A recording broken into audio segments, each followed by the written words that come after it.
parte a respeito do verdadeiro evangelho. E eu fiz um resumo do livrinho do Paul Washer, aquele livrinho do verdadeiro do evangelho de Jesus Cristo.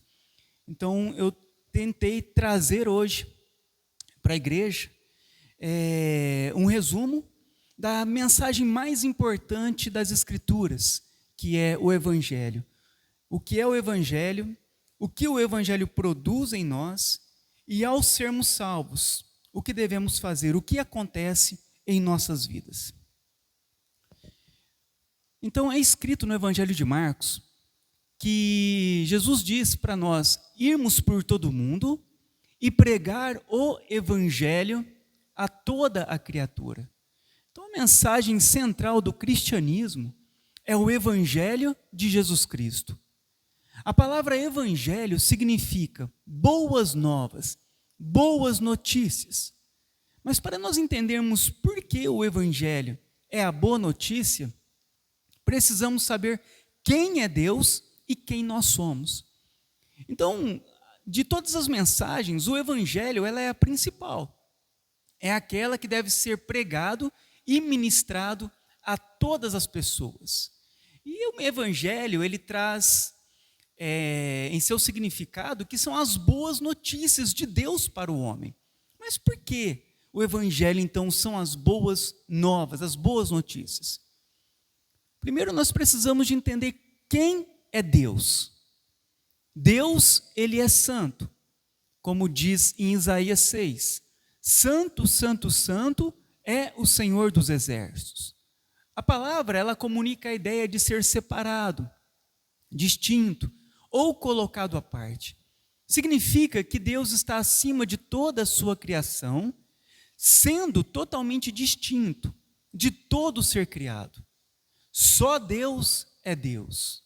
Ele é separado da corrupção moral de sua criação e de tudo o que é profano e pecaminoso. Então, quando nós falamos a respeito de quem é Deus, Deus, ele é santo. E por ser santo, ele é separado totalmente do pecado. Mas Deus também ele é justo, como diz em Deuteronômio. Justo e reto é ele. A palavra justo nos fala da excelência moral de Deus. De acordo com a Bíblia, Deus é um ser absolutamente justo. Ele nunca será ou fará nada que justifique qualquer acusação de injustiça contra ele. Suas obras, seus decretos e seus juízos são absolutamente perfeitos. Devemos sempre reconhecer que o julgamento de Deus sobre o homem não é injusto ou cruel, mas é uma consequência de seu caráter santo e justo.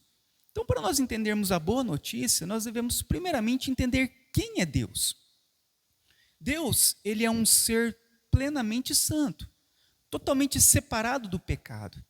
Ele não tem parte com o pecado, ele não se mistura com o pecado, com o pecador, com nada que é pecado. Ele é distinto, separado de tudo isso. Por isso que ele é santo. E esse Deus santo, separado do pecado, ele também é plenamente justo. Tudo o que ele faz, todas as suas leis, tudo nele é reto. Ele é por essência, de forma excelente, em excelência de moral. Então, o nosso Deus, ele é absolutamente perfeito em tudo o que ele faz. Então, quando Deus, ele julga um pecador, quando Deus, ele traz o seu juízo ou a sua condenação, ele não está fazendo isso porque ele é mau. Ele está fazendo isso porque faz parte do seu caráter. Pelo fato dele ser santo, separado do pecado e ser justo, ele, então, tem que executar o juízo de uma forma santa.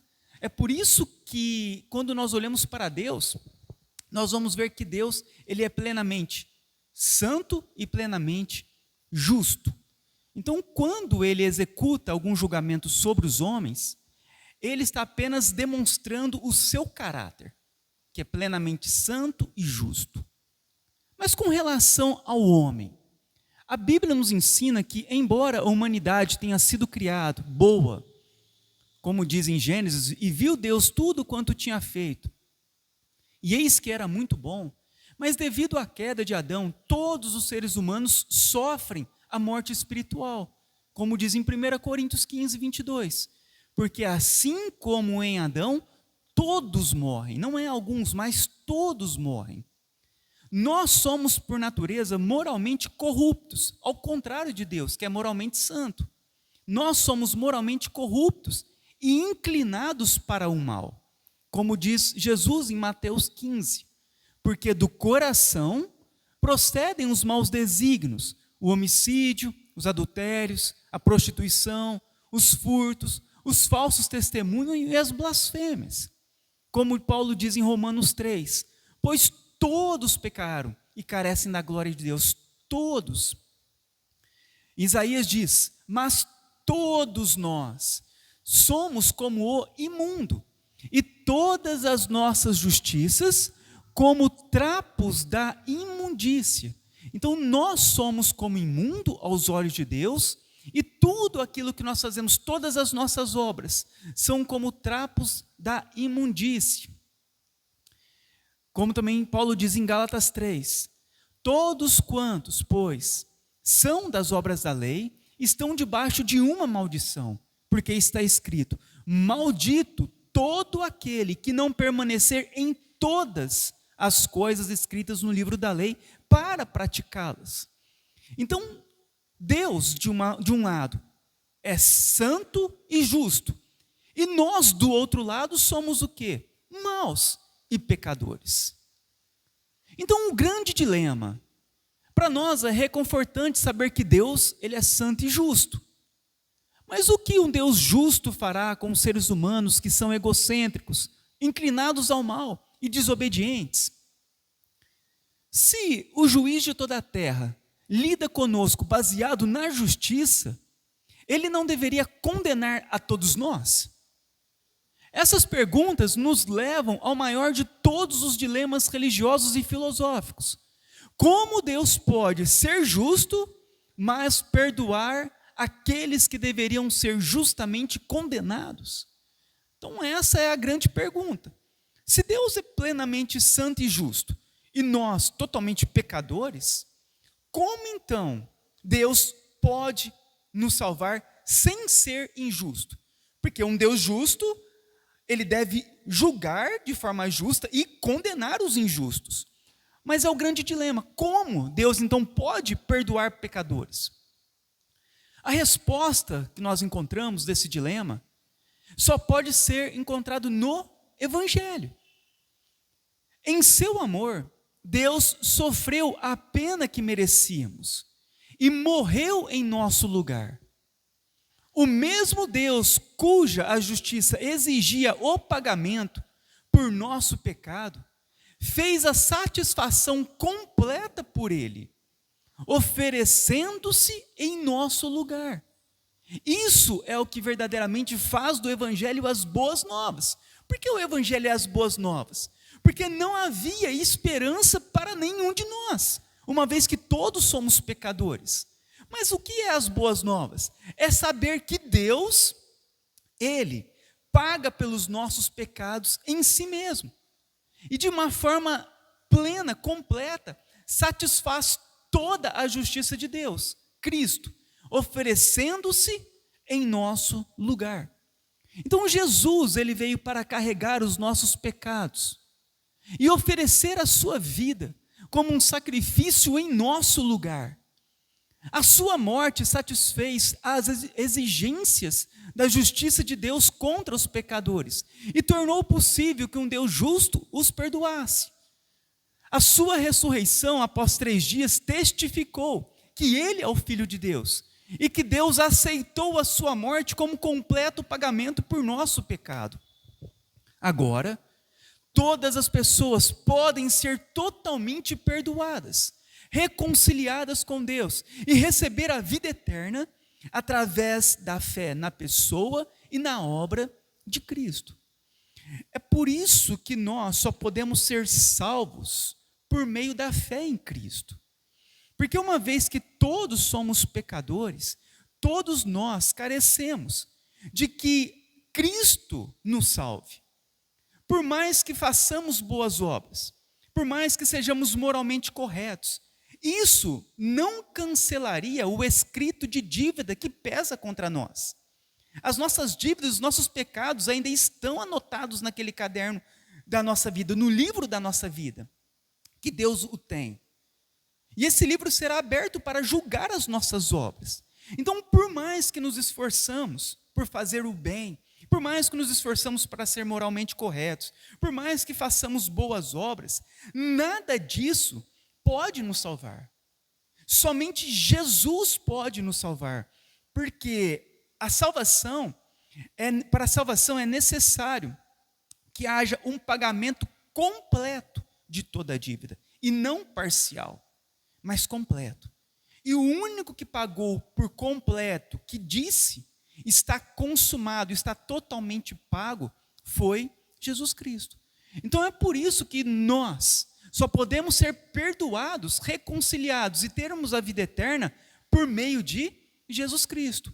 Não é Jesus Cristo mais obras, não é Jesus Cristo mais dízimo, não é Jesus Cristo mais óleo ungido, não é Jesus Cristo mais qualquer outros méritos nossos, não é Jesus Cristo mais a nossa moralidade, é somente Jesus Cristo. Jesus, ele paga de uma forma total, completa, plena, por todos os pecados.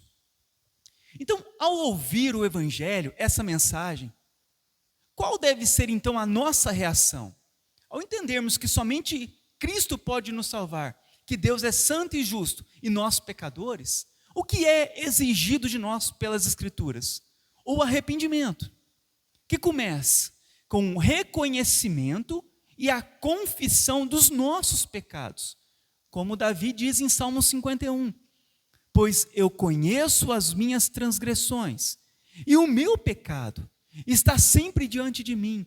Pequei contra ti somente, e fiz o que era mal perante os teus olhos, de maneira que serás tido por justo no teu falar e puro no teu julgar. Então a primeira coisa que deve envolver em nossa vida é o arrependimento, o reconhecimento que realmente nós somos pecadores.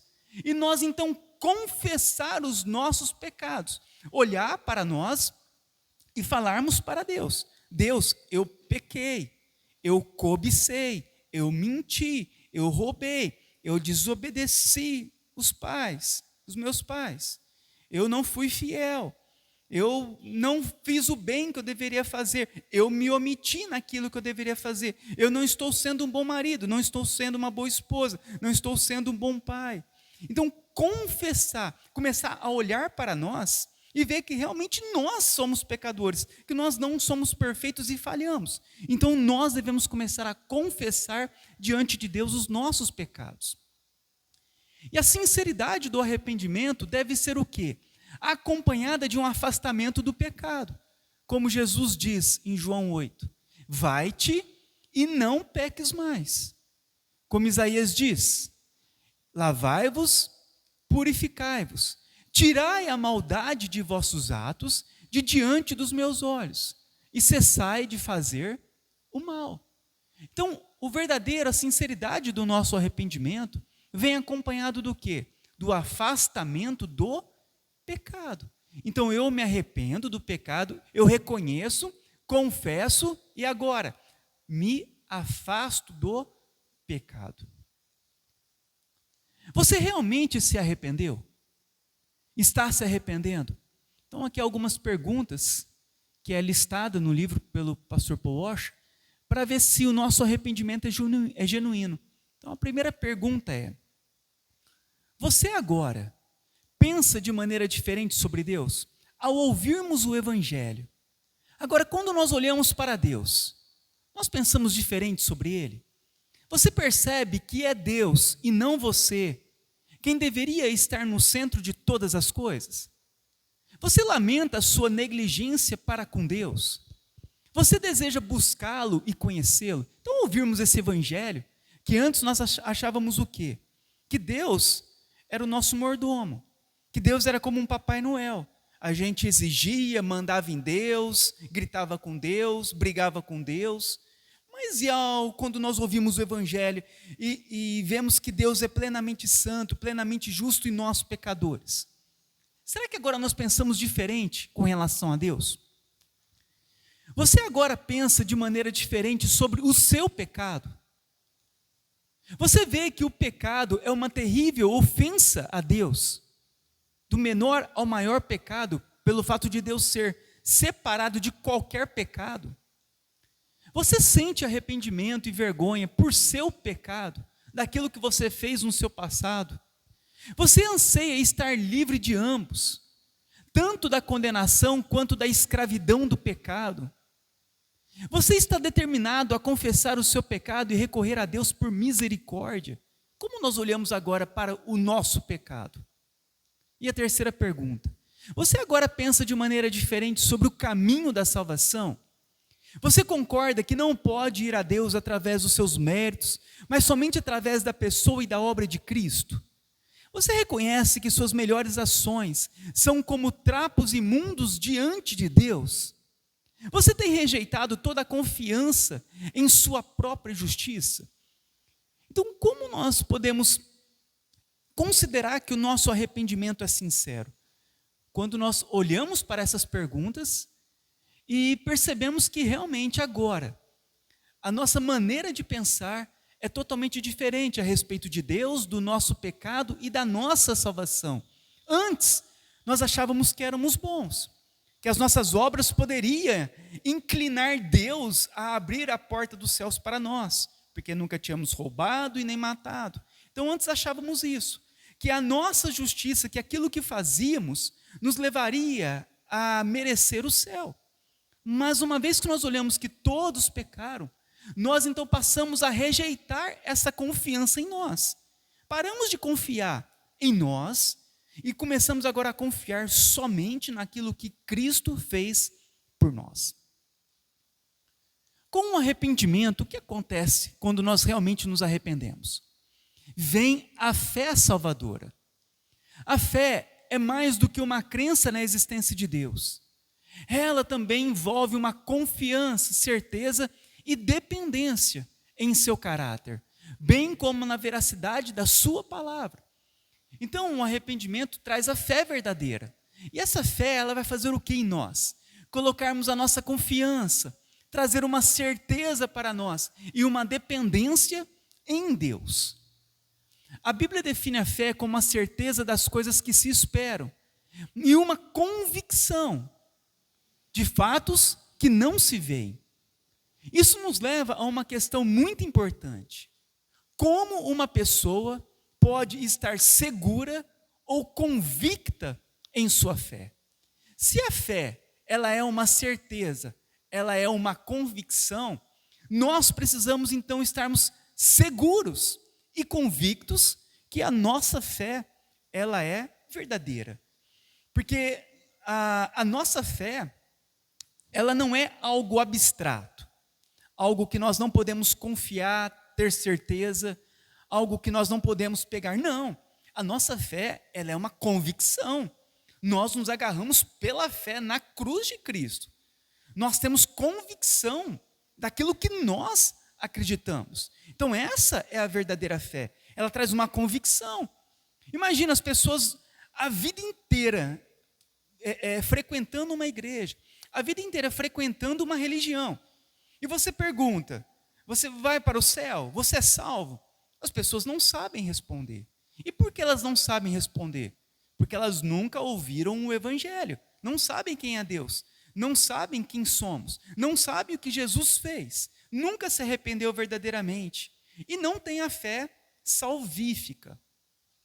Então, você crê, confia e depende da pessoa e da obra de Jesus Cristo? Será que a nossa fé, ela é uma fé verdadeira? As perguntas abaixo também nos ajudarão a determinar se a fé genuína é uma realidade em nossa vida. Primeiro, você está convencido de que a salvação não se encontra em nenhum outro nome, exceto no de Jesus Cristo? Você está convencido de que não existe outros salvadores? Você confia o seu eterno bem-estar ao poder e à fidelidade somente de Jesus Cristo? Essa é a primeira pergunta para saber se a nossa fé é verdadeira. Se nós cremos que somente Jesus é o nosso Salvador. A segunda pergunta: você está convencido de que a salvação não é o resultado de sua virtude ou mérito? Você está convencido de que até mesmo seus mais justos atos são como trapos de imundícia diante de Deus? Você está convencido de que a salvação pelas obras é totalmente ineficaz? Primeiro, eu crer somente em Jesus. Segundo, entender que a salvação é somente pelos méritos de Cristo e não pelas nossas obras. E terceiro, você deposita toda a sua confiança no Filho de Deus para salvá-lo de seus pecados? Você está dependendo dele para ensiná-lo a verdade da Bíblia, para perdoar seus pecados pelo seu sangue e para mudar seu coração através do Espírito dele? Então essas perguntas, elas ajudam a nós a entender se a nossa fé, ela é verdadeira ou falsa. Quem é o teu Salvador? É Jesus, mais Maria, mais os santos, mais os anjos, mais os sacramentos, mais boas obras? Quem é o seu Salvador? Somente Cristo.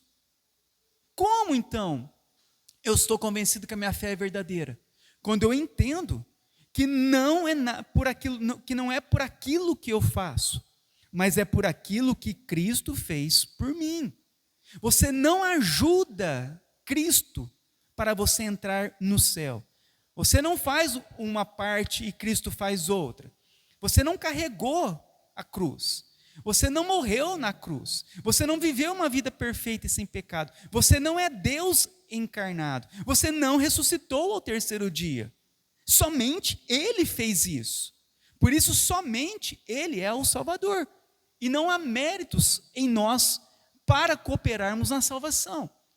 E essa confiança? Será que realmente dentro do teu coração, você confia totalmente em Cristo? Ou dentro do teu coração você ainda acha que alguma coisa que você fizer vai alterar a eternidade?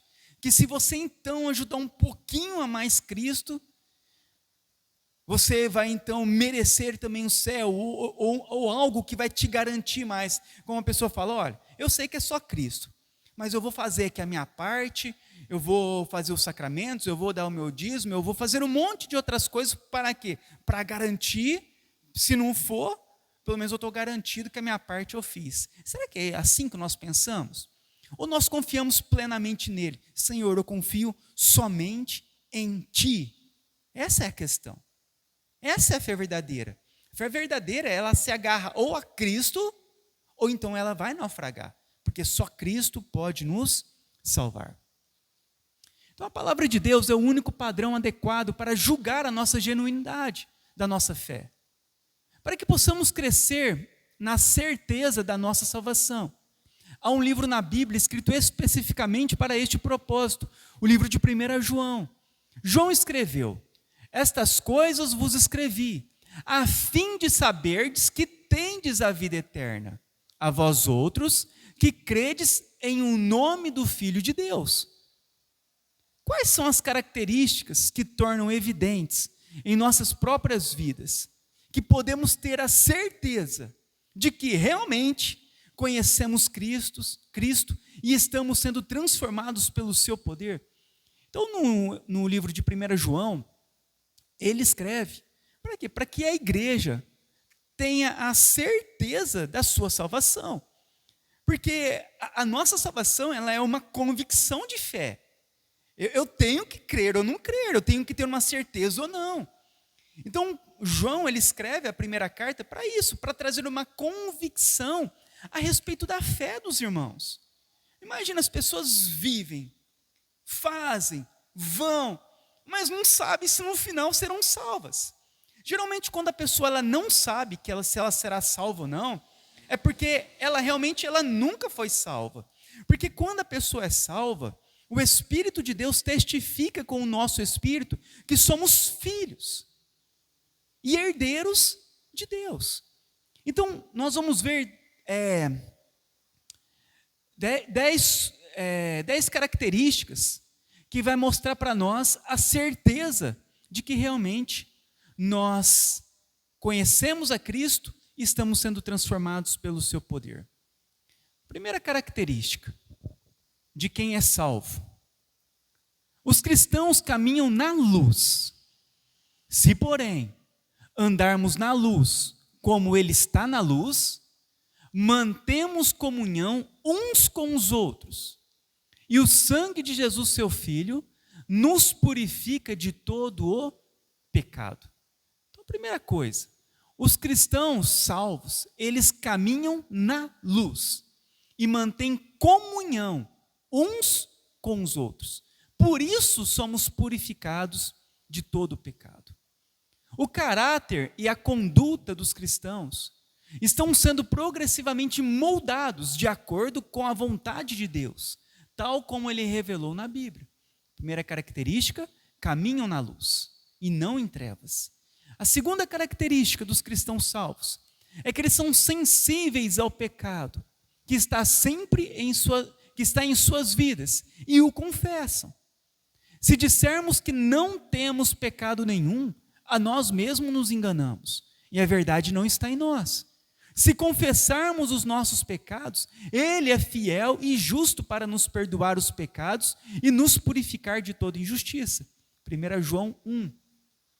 Os cristãos não são imunes ao pecado, mas lutam contra ele. As suas vidas são marcadas pelo arrependimento, pela confissão e pela gradual vitória sobre os pecados. Antes éramos inclinados, amávamos o pecado. Agora lutamos contra ele, nos arrependemos, confessamos e vamos buscando a vitória sobre cada um dos nossos pecados. A terceira característica de um cristão salvo é que eles guardam ou praticam os mandamentos de Deus. Ora, sabemos que temos o conhecido por isso. Como sabemos que conhecemos a Deus? Se guardarmos os seus mandamentos. 1 João 2,3. Os cristãos também praticam a justiça. Todo aquele que pratica a justiça é nascido dele. 1 João 2,29. E não se entrega ao pecado como um estilo de vida. Todo aquele que permanece nele não vive pecando. 1 João 3,6. Então a vida dos cristãos é marcada pela conformidade com a vontade de Deus. Isso não significa que os cristãos são capazes de obedecer perfeitamente a todos os mandamentos. Significa que o modo de vida deles refletirá um novo e crescente apreço pelos mandamentos de Deus e uma crescente conformidade e obediência a Ele. Então os cristãos, eles guardam os mandamentos de Deus, eles praticam, eles amam os mandamentos. Antes nós odiávamos, agora nós amamos, mesmo que não conseguimos obedecer de forma perfeita, mas nós reconhecemos que os mandamentos de Deus é o melhor para a nossa vida. A quarta característica: os cristãos buscam andar como Jesus andou. Aquele que diz que permanece nele, esse deve também andar assim como ele andou. 1 João 2,6. A grande ambição dos verdadeiros discípulos é serem como seu mestre. Eles desejam imitar Cristo em tudo. Então, os verdadeiros cristãos vão procurar andar como Cristo andou, e não como nós queremos andar, ou como nós achamos que devemos andar, mas devemos olhar para Cristo como nossa referência. A quinta característica: os cristãos amam outros cristãos, desejam sua comunhão e servi-los em atividades práticas. Aquele que ama seu irmão permanece na luz, e nele não há nenhum tropeço. Aquele, porém, que odeia seu irmão, está nas trevas. 1 João 2, 9 a 11. Essa é uma das maiores evidências da nossa salvação. Quando? Quando nós amamos os nossos irmãos. Esse que ama os irmãos é o que permanece na luz. O que odeia a seu irmão, ele está nas trevas. Como podemos ser cristãos verdadeiros e odiar os nossos irmãos em Cristo? Como isso pode ser? Como a nossa fé pode ser verdadeira? Não, os verdadeiros cristãos amam os irmãos. Sexta característica: os cristãos crescem em seu desdém e rejeição do mundo. Eles amam os irmãos, mas eles vão passar agora a odiar o mundo. Não ameis o mundo, nem as coisas que há no mundo. Se alguém amar o mundo, o amor do Pai não está nele. 1 João 2, 15 e 17. O mundo se refere às ideias, atitudes e ações dessa atual era decaída que contradizem e se opõem à natureza e vontade de Deus. O que é o mundo? O mundo é tudo aquilo que, nessa passagem, tudo aquilo que é contra os mandamentos, os princípios de Deus. Tudo aquilo que é contra Deus, que se levanta contra Deus. O pecado do mundo, as coisas deste mundo, os desejos do mundo, os desejos dos olhos, cobiça, soberba da vida. Essas coisas mundanas, nós não devemos amar. Nós odiamos, nós passamos a odiar aquilo que é pecado. Antes nós amávamos o pecado, agora nós odiamos o pecado. A sétima característica: os cristãos perseveram nos ensinamentos e práticas da fé, que de uma vez por todas foi transmitida à igreja através de Cristo e seus apóstolos. Se em vós permanecer o que desde o princípio ouvistes, também permanecereis vós no Filho e no Pai. Se permanecer no quê? Desde o que ouviste no princípio, na palavra de Deus. Os cristãos são ensinados por Deus e não são desviados por todo o vento de falsa doutrina. Então, os verdadeiros cristãos, eles permanecem na verdade. Os falsos cristãos, eles são levados por ventos de doutrina. Eles uma hora acreditam numa coisa, outra hora acreditam em outra hora acreditam em outra. Então, eles não param. Eles saem andando de um lado para o outro, totalmente perdidos espirituais. Por quê? Porque nunca foram salvos, não tem o Espírito da verdade habitando neles. A oitava característica: os cristãos, eles se purificam, como diz em 1 João 3,3, e todos que têm essa esperança se manterão puros, como ele é puro. Eles procuram crescer em santidade, que é a pureza moral. Isso envolve não apenas uma separação do mal, mas também uma aproximação de Deus e um apegar-se ao que é bom. Então, os cristãos, eles vão buscar o quê? Crescer em santidade. Eles querem ficar purificados do pecado. Eles não querem ficar cheios de pecado, mergulhados no pecado, com pesar, com o jugo do pecado. Pelo contrário, eles querem se purificar dos pecados. A nona característica do cristão verdadeiro, salvo. Os cristãos creem e confessam que Jesus é o Cristo, o Filho de Deus e o Salvador do mundo. Como diz em 1 João 4,15, aquele que confessar que Jesus é o Filho de Deus, Deus permanece nele e ele em Deus.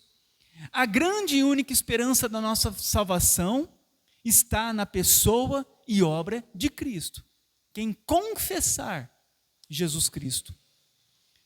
E a 10ª característica: os cristãos estão sujeitos à disciplina amorosa e paternal de Deus.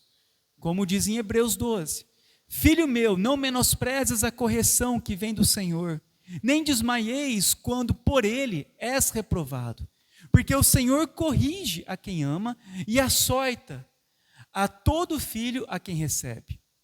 Deus não permitirá que seus filhos continuem em imaturidade e desobediência, mas irá discipliná-los a fim de que compartilhe da sua santidade e manifeste o fruto da justiça. Então, a 10ª característica é que os verdadeiros cristãos são disciplinados por Deus. Deus, ele corrige. Deus, ele corta. Deus, ele faz a correção. E isso vai fazer o quê? Para não permitir que os cristãos continuem imaturos e desobedientes. Então, Deus, ele vai agir. A fim do quê? De discipliná-los. Para que sejam santos e manifestem o fruto da justiça. E quais são os benefícios da salvação? Então, nós vemos anteriormente que aquelas características mostram que nós fomos salvos. E uma vez salvos, o que acontece com o cristão que é salvo, com a pessoa que é salva? Primeiramente, o cristão, ele é regenerado. O que significa? Que recebe um novo nascimento, um novo coração. O segundo benefício da salvação, o cristão, ele é justificado. Significa que ele é declarado justo no tribunal de Deus por causa da justiça de Cristo. Terceiro, o cristão, ele foi adotado. Agora ele passa a ser filho de Deus. Somente é filho aqueles que creem em Jesus. O quarto benefício, o cristão é habitado pelo Espírito de Deus.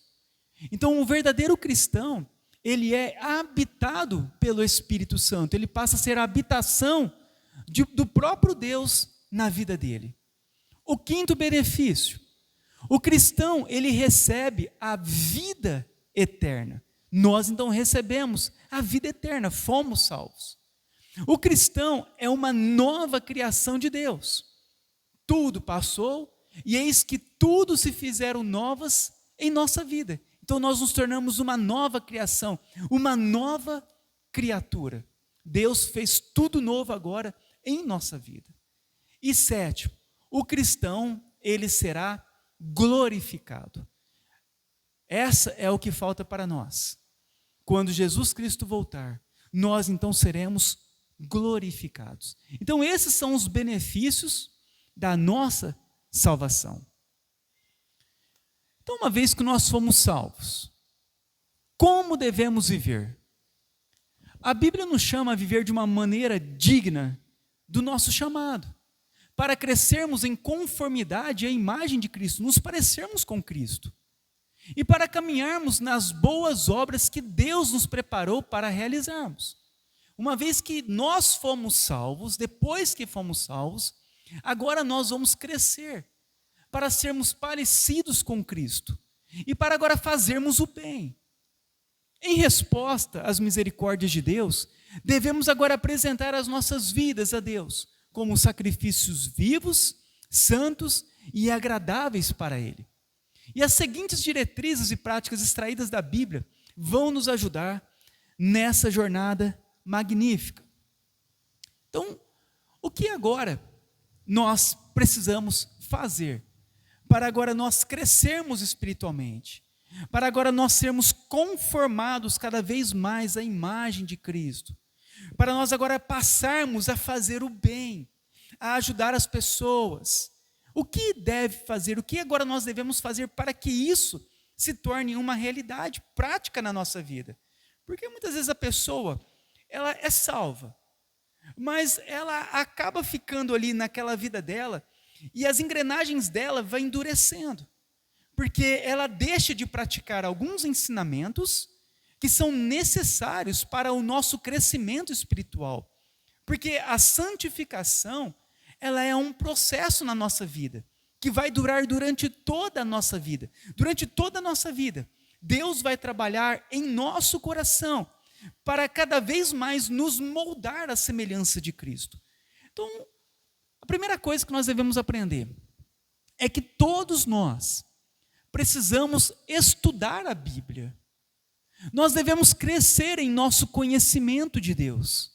de tudo o que Ele fez por nós em Cristo, de sua vontade para nossas vidas. Devemos ser fortalecidos em nossa fé, encorajados em nossa obediência e conformados à imagem de Deus.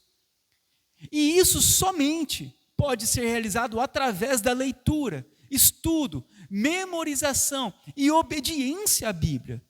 A Bíblia ela é inspirada por Deus e é proveitosa para nos ensinar, repreender, corrigir e nos treinar na justiça, como diz em 2 Timóteo 3. Por isso, devemos ser diligentes para conhecer as suas verdades e aplicá-las em nossa vida.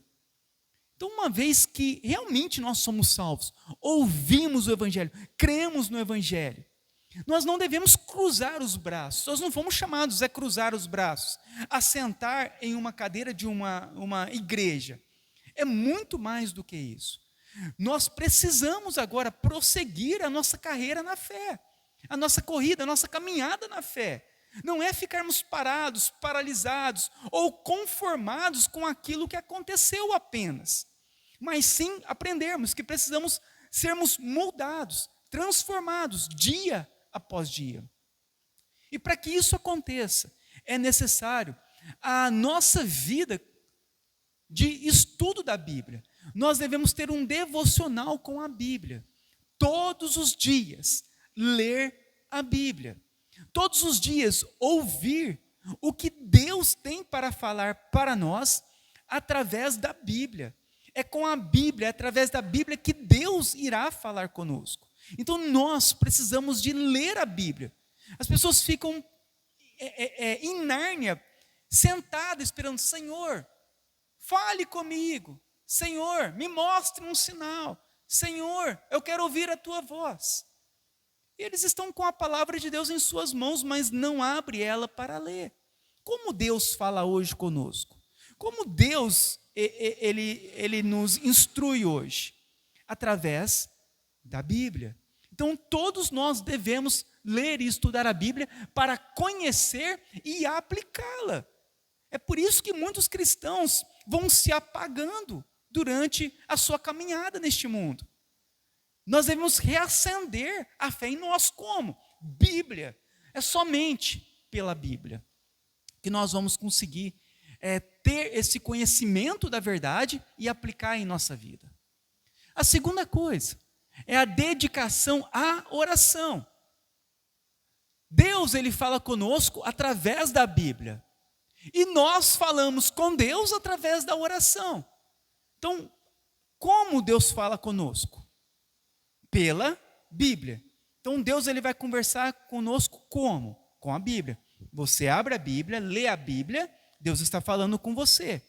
Após você ler a Bíblia, agora é a sua vez de falar com Deus. E como nós falamos com Deus? Através da oração. Então, nada podemos fazer por nós mesmos, mas podemos nos tornar frutíferos ao depender do poder de Cristo e ao tornar nossas necessidades conhecidas a Ele em oração. Se nós não falarmos com Deus em oração, como Ele vai nos atender? Porque é a forma que Ele nos ensinou em Sua palavra, orar, para que Ele possa ouvir a nossa voz, a nossa oração, o nosso pedido. Então a Bíblia é abundante em ensinamentos sobre a necessidade da oração, os benefícios da oração e as promessas de bênção a todos os que oram. Então a Bíblia ela fala em todo lugar, em cada página, a respeito da importância de nós orarmos, a importância de nós falarmos com Deus, as bênçãos de Deus sendo derramadas através da oração, as promessas de Deus sendo cumpridas em nós através da oração. Não é através do nada, é através da oração. Todos os que receberam, você vai ver que todos os que receberam por quê? Oraram a Deus, pediram a Deus, clamaram a Deus, e então receberam. Então a oração é ter comunhão, uma conversa com Deus. E uma das melhores maneiras de aprender a orar é estudar as orações da Bíblia. Uma das melhores maneiras é o que nós fazemos na nossa reunião de quarta. O que nós fazemos na reunião de quarta? Nós estudamos os Salmos. O que é os Salmos? Os Salmos é o livro de louvor e oração do Antigo Testamento. Então, nos Salmos, nós vamos aprender o quê? Como louvar, como adorar, como orar a Deus. É por isso que na reunião de oração, nós explicamos os Salmos, para nós aprendermos como nós devemos orar. Como Jesus diz em Lucas 18. Disse-lhe Jesus uma parábola sobre o dever de orar sempre e nunca desanimar. Então, se de um lado nós ouvimos a voz de Deus através da Bíblia, do outro lado, nós devemos falar com Deus através da oração. Então, é através da oração que nós, então, clamamos a Deus, que nós pedimos, oramos, colocamos as nossas petições, orações, adoramos a Deus, louvamos a Ele, intercedemos por algo. É pela oração. Por isso é tão importante para nós a reunião de oração. Porque todas as vezes que nós viemos aqui e falamos com Deus e pedimos a Deus, tanto na oração que a gente faz em particular, mas na oração que nós fazemos coletivamente é muito especial, porque nós nos reunimos em nome do Senhor. Então, quando nós nos reunimos em nome do Senhor para clamar, para pedir, Ele há de nos ouvir, porque Ele diz que Ele ouve as orações. Nós não viemos aqui em vão, para perdermos tempo, para fazermos mais um dia para a igreja se reunir, não é isso.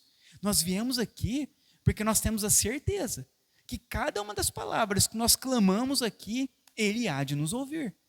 Ele há de ficar atento às palavras que se fazem em nosso meio. E Deus, Ele pode sim responder de forma afirmativa, e se for de forma negativa, Ele vai nos ajudar e nos fortalecer para atravessarmos o problema e o sofrimento. Mas de todas as formas, Deus, Ele sempre nos ouvirá. Por isso que Jesus fala, não deixem de orar e não desanimem. Porque as pessoas acham que Deus não ouve.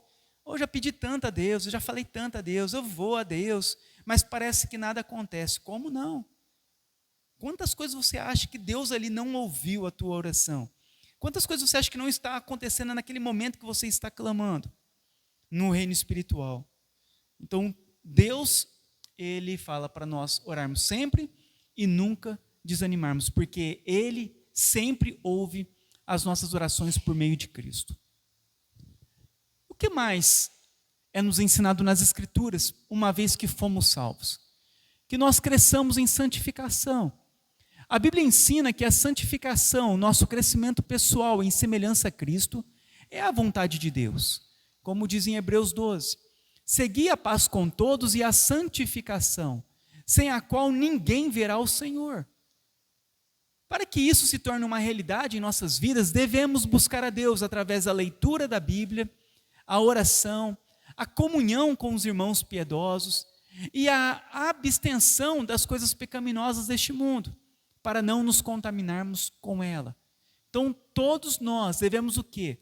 Crescermos em santificação, procurarmos cada vez mais sermos santos, lendo a Bíblia, orando, comunhão com os irmãos e nos separando do pecado. Outra coisa que é muito importante para todo o cristão salvo é ele servir na igreja local. Cada um de nós recebemos dons espirituais, habilidades, que devem ser usados para a edificação da igreja local. Ora, os dons são diversos, mas o Espírito é o mesmo. Nós não recebemos o Espírito habitar em nós. E também há diversidade nos serviços, mas o Senhor é o mesmo. E há diversidade nas realizações, mas o mesmo Deus é quem opera tudo em todos. A manifestação do Espírito é concedida a cada um, visando um fim proveitoso. 1 Coríntios 12.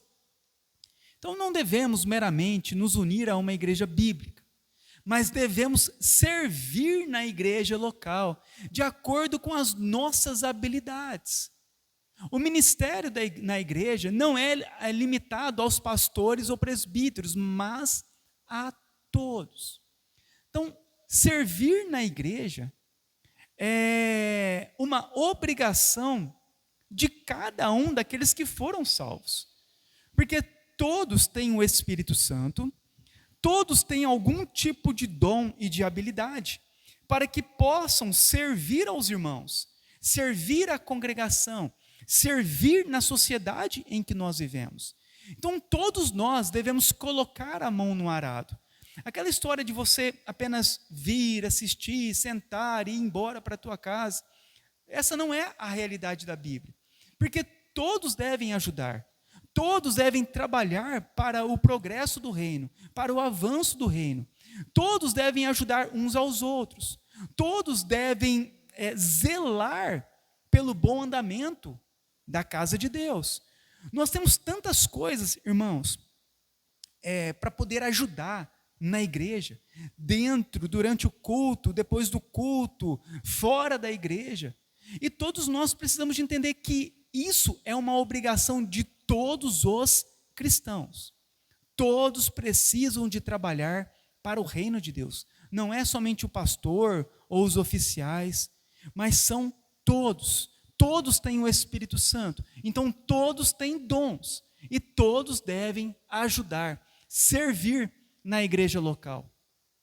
Imagina, se todos nós que estamos aqui, cada um de nós, fizéssemos um pouquinho de alguma coisa.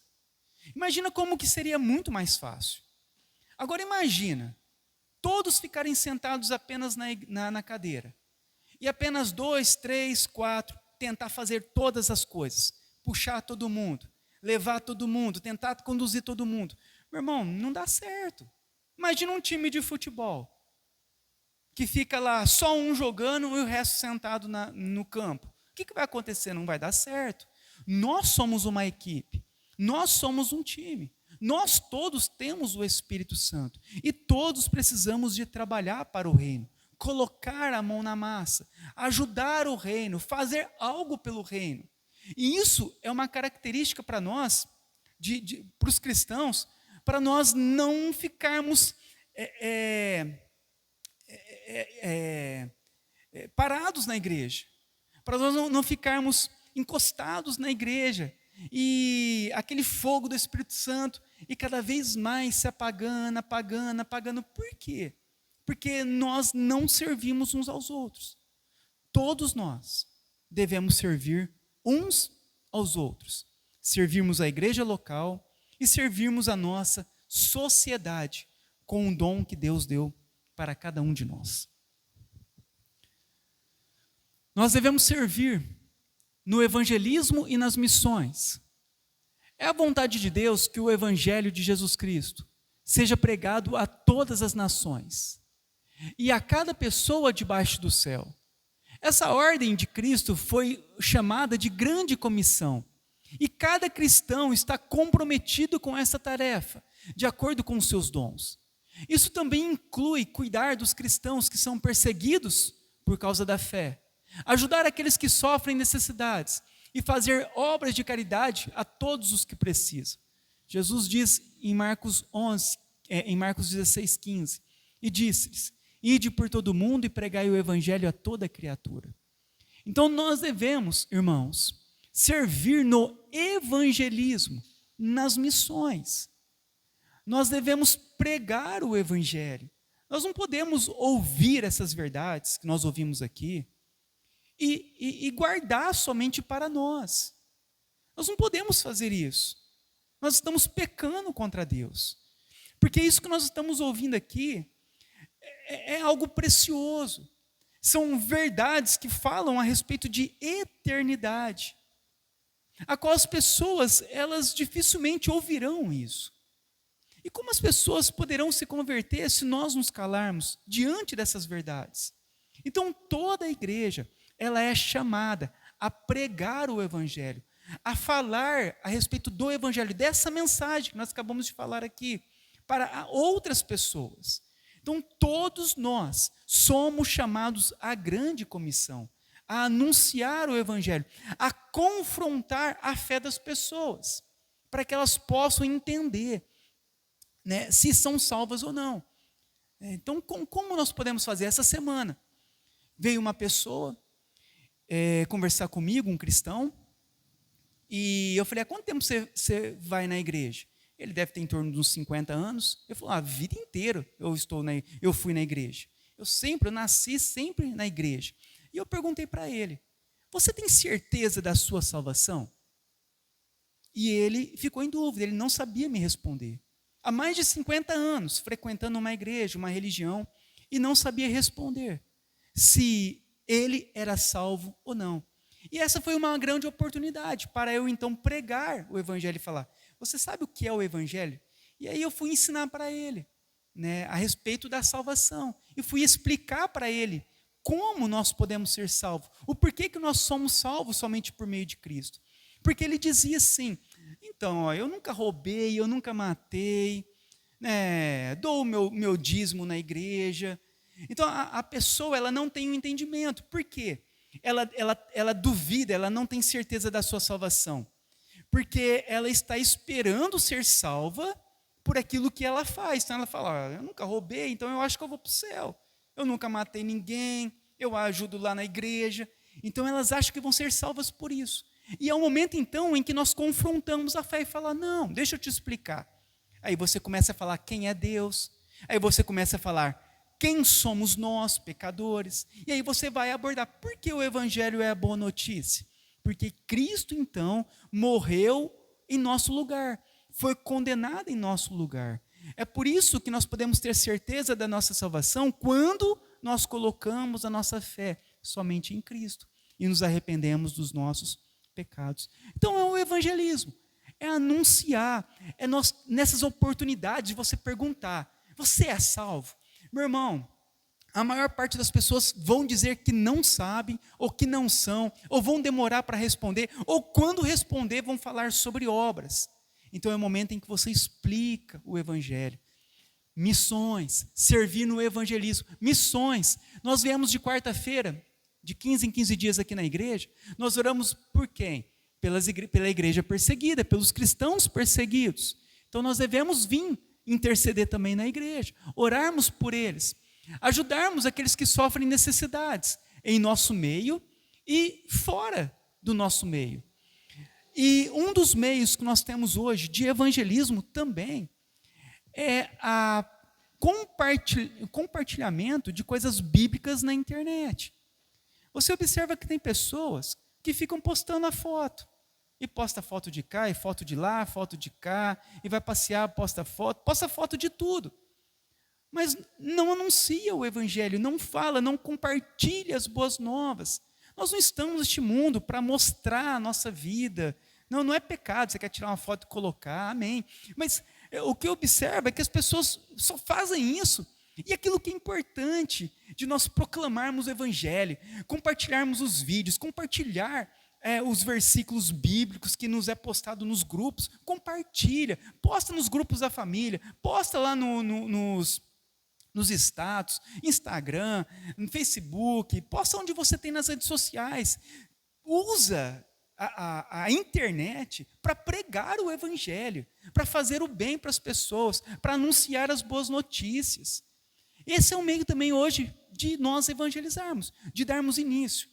Aí quando houver alguma resposta a alguma pessoa, você chama ela para conversar, explica para ela o evangelho de uma forma pessoal. Mas nós não podemos perder as oportunidades, irmãos, de evangelizarmos. Nós devemos ser espertos. Usa aquilo que você tem para você propagar o reino de Deus. O que mais nós precisamos? Uma vez que somos salvos, nós precisamos ser batizados. Somos salvos somente pela fé. Mas Cristo ordena que aqueles que creem identifiquem-se publicamente com Ele e seu povo através do batismo. Ide, portanto, fazei discípulos de todas as nações, batizando-os em nome do Pai, do Filho e do Espírito Santo. Então, todo o cristão verdadeiro que foi salvo, ele precisa batizar, porque é uma ordenança de nós batizarmos. Eu creio. Eu recebi um novo coração, recebi. Então, batiza. Para quê? Para confessar, uma confissão pública da sua fé, o batismo. E, por fim, sermos membros de uma igreja bíblica. É a vontade de Deus que todos os verdadeiros crentes se unam a uma comunidade de crentes que pensam da mesma maneira. Não deixemos de congregarmos-nos, como é costume de alguns. Antes, encorajemos uns aos outros, sobretudo agora, quanto vedes que o dia se aproxima. Então nós devemos o quê? Sermos membros em uma igreja. De que forma? Que pensam, uma igreja bíblica que pensa como nós pensamos. Então nós devemos nos unir de uma forma oficial a uma congregação que seja bíblica, que você sabe, não, essa igreja, ela é bíblica. Irmãos, não tem igreja perfeita, não tem pastor perfeito, não tem ninguém perfeito, mas nós sabemos discernir de coisas que são erradas, de coisas que são certas. Então nós temos esse discernimento, né, de igreja, o que é uma igreja bíblica hoje. Então nós devemos nos unir e fazermos parte de forma oficial de uma igreja bíblica. Por quê? Porque nós pensamos da mesma maneira. Nós temos como nossa única regra de fé a Bíblia, interpretada de forma histórica. Então nós nos guiamos pela Bíblia e sua interpretação histórica. Então nós pensamos igual, estamos em uma comunidade de fé bíblica, e então nós devemos ser membros dessa igreja de forma oficial. Então, essas são características de todos aqueles que foram salvos, né?